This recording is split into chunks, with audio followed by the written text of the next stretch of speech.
ఈ స్తోత్రం ఒక ప్రత్యేకమైనటువంటి పరిస్థితిలో రచింపబడినటువంటి శ్లోకం.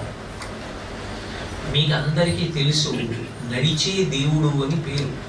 కంచి కామకోటి పీఠాధిపత్యం వహించిన మహాపురుషులు 68వ పీఠాధిపతి శ్రీ శ్రీ శ్రీ చంద్రశేఖరేంద్ర సరస్వతి మహాస్వామి వారికి.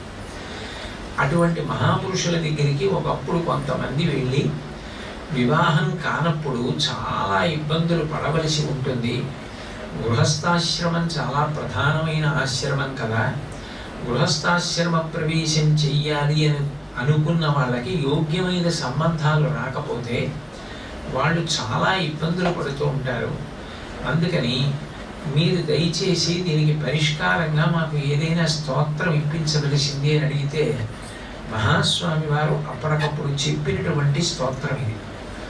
ఈ స్తోత్రంలో ప్రతి శ్లోకానికి చివర గురుగుహజనని గురు కళ్యాణం కుంజరజనని కామాక్షి అంటూ పూర్తి చేశారు. అందులో కురు కళ్యాణం అంటే మాకు వివాహం అయ్యేటట్టుగా చూచెదవుగాక అని ఒక అర్థం. మనందరం వివాహాలు అయిపోయిన వాళ్ళమే కదండి, పిల్లలు పుట్టారు, మనవలు కూడా పుట్టేశారు కదా. ఇప్పుడు ఈ స్తోత్రం వల్ల మనకి ప్రయోజనం ఏమిటి అని అనుకోక్కర్లేదు. కురు కళ్యాణం అన్నప్పుడు కళ్యాణం అంటే కేవలం వివాహము అని మాత్రమే అర్థం కాదు. సమస్త మంగళములు, సమస్త శుభములు అన్నీ కూడా ఆ మాటలోకి అన్వయమవుతాయి. కాబట్టి ఎవరికి ఏ శుభము కావాలో అటువంటి శుభమును అనుగ్రహిస్తుంది.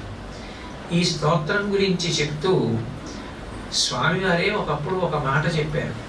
ఈ స్తోత్రాన్ని బాగా అనుగ్రహం పొందడానికి వీలుగా చదువుకోవాలి అని అనుకుంటే శుక్రవారం నాడు కానీ మంగళవారం నాడు కానీ దీపాన్ని వెలిగించిన తరువాత 7 ప్రదక్షిణములు చేసి ఈ స్తోత్రాన్ని చదవండి అని చెప్పారు.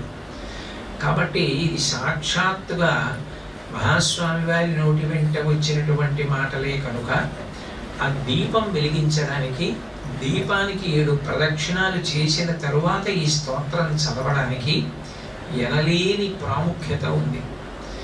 దాన్ని యథాతథంగా పెద్దలు ఎట్లా చెప్పారో అట్లాగే ఆచరించడానికి ప్రయత్నించాలి.